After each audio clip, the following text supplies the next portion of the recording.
नए साल की पार्टी हो रही थी। अमीरों के बच्चे पार्टी में अच्छी ड्रेस में सज धज कर मजे कर रहे थे। अमीरों के बीच 3 गरीब बच्चे बैठे हुए थे। सुनीता, मुझे तो अजीब सा लग रहा है, सभी अच्छे कपड़ों में है और हमें देख।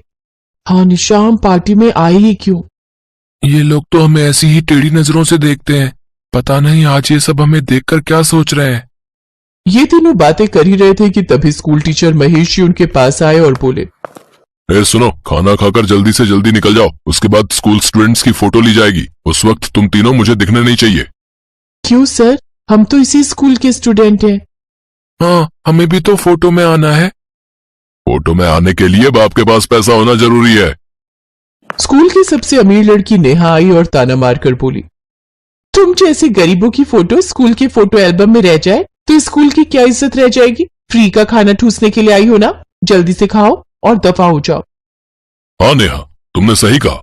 ये गरीब के बच्चे बस फ्री का खाना ठूसने आए हैं, बस मुंह उठाकर चले आते हैं।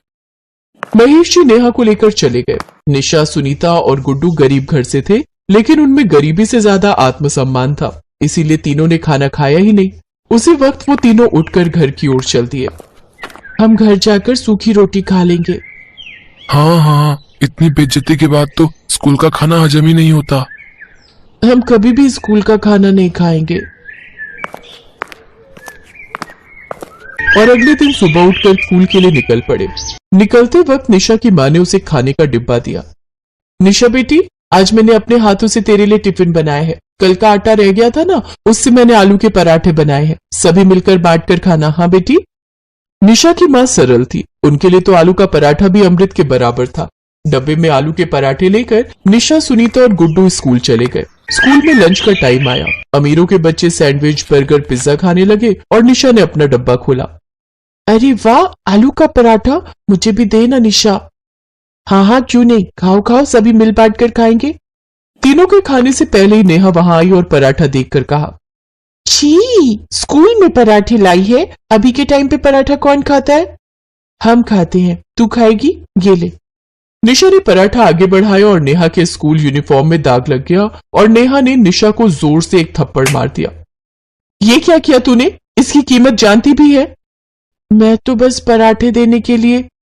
तू और तेरे पराठे। ये बोलकर नेहा ने निशा के पराठे जमीन पर फेंक दिए। निशा की आंखों में आंसू आ गए। उसे पता है कि जिस घर में 2 वक्त पेट भरकर खाना नसीब नहीं होता है, उस घर में पराठों की क्या कीमत है। वो जमीन से पराठे उठाकर खाने लगी। ये देखकर क्लास के बाकी बच्चे उस पर हंसने लगे।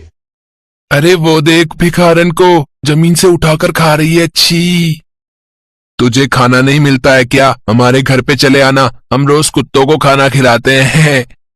वहां ये सब चल ही रहा था कि टीचर महेश जी आ गए। बच्चों, एक खुशखबरी है। हमारे स्कूल के पास एक सुनहरा मौका आया है। कौन सा मौका सर? ये मौका है स्कूल का नाम रोशन करने का। 26 जनवरी को हमारे ही स्कूल ग्राउंड में एक कंपटीशन होने वाला है। उसमें आसपास के सभी स्कूल भाग लेंगे। उसमें ड्राइविंग, रनिंग और गो एज यू लाइक, ये तीनों कंपटीशन होंगे। अगर एक स्कूल तीनों के तीनों कंपटीशन में जीत जाता है तो उस स्कूल को राष्ट्रपति से पुरस्कार मिलेगा। ये सुनकर निशा, सुनीता और गुड्डू उत्साहित हो गए। स्कूल का नाम रोशन करने का मौका था, लेकिन नेहा को ये सब में उतना इंटरेस्ट नहीं था, न ही किसी और अमीर बच्चे को इंटरेस्ट था। तो कौन कौन इस प्रतियोगिता में भाग लेना चाहेगा? निशा, सुनीता और गुड्डू के हाथ उठ गए, लेकिन बाकी किसी का हाथ नहीं उठा। ये क्या, कोई नहीं? कमॉन बच्चों, कोई तो हाथ उठाओ। सर, हम तीनों ने हाथ उठाया तो है। सर, हमें एक मौका तो दीजिए, हम अपने आप को साबित कर देंगे। तुम तीनों को मौका देने से अच्छा है कि मैं मर जाऊं। फालतू में स्कूल का नाम खराब करोगे तुम लोग। बच्चों, मैं इंतजार करूंगा, मेरे पास आकर अपना नाम लिखवा देना। महेश जी चले गए, लेकिन कोई इस प्रतियोगिता में भाग ही नहीं लेना चाहता था। 1 हफ्ता बीत गया, लेकिन किसी ने अपना नाम नहीं लिखवाया। महेश जी को भारी चिंता होने लगी और कुछ दिन बीत गए। महेश जी की चिंता बढ़ने लगी। 26 जनवरी आने में 2 दिन बाकी है, अभी तक किसी ने भी नाम नहीं लिखवाया। पता नहीं क्या होगा। तभी महेश जी के पास स्कूल के मालिक का कॉल आया। उन्होंने कहा कि किसी न किसी को स्कूल की तरफ से भाग तो लेना ही पड़ेगा और उसकी जिम्मेदारी महेश जी की ही है, वरना उनकी नौकरी चली जाएगी। ये सुनकर महेश जी का ब्लड प्रेशर बढ़ गया और तब जाकर उन्होंने निशा, सुनीता और गुड्डू को बुलाया। सुनीता ने ड्राइंग में और निशा ने गो एज यू लाइक में। महेश जी की जिद की वजह से तीनों के पास तैयारी के लिए ज्यादा टाइम नहीं था, फिर भी तीनों ने हार नहीं मानी। सुनो, यही मौका है अपने आप को प्रूव करने का। हम सबको दिखा देंगे कि हमें भी बहुत कुछ आता है। हाँ, ये प्रतियोगिता जीत के रहेंगे। 26 जनवरी का दिन आ गया। स्कूल के आंगन में सभी बच्चे सुबह सुबह स्कूल यूनिफॉर्म में आ गए। बाकी स्कूल के बच्चे जो इस प्रतियोगिता में भाग लेने वाले थे वो भी आ गए और स्कूल के आंगन में तिरंगा लहराया गया। प्रतियोगिता को जज करने के लिए आर्मी के एक ऑफिसर भी आ गए और प्रतियोगिता की शुरुआत हो गई। सुनीता ड्राइंग करने बैठ गई। वो गांव में नदी के किनारे रहती थी। वहां हर सुबह शाम हजारों रंगों का जादू होता था। पेड़ पौधे थे, पक्षियां आते थे, पंछी आती थी।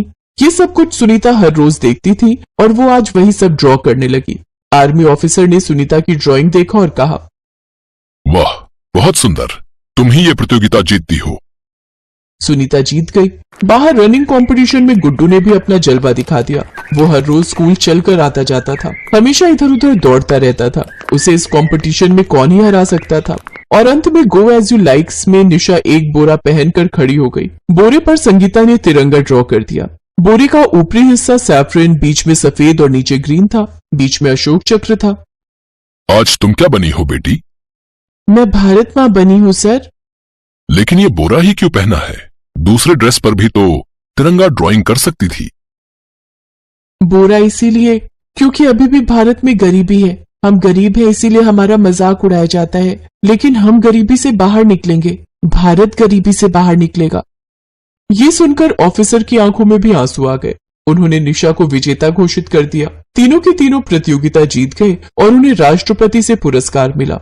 स्कूल के मालिक ने खुश होकर तीनों की पढ़ाई की जिम्मेदारी ले ली और उसके बाद से स्कूल में तीनों को किसी ने एक बुरा शब्द तक नहीं कहा। तीनों मन लगाकर खुशी खुशी पढ़ाई करते रहे।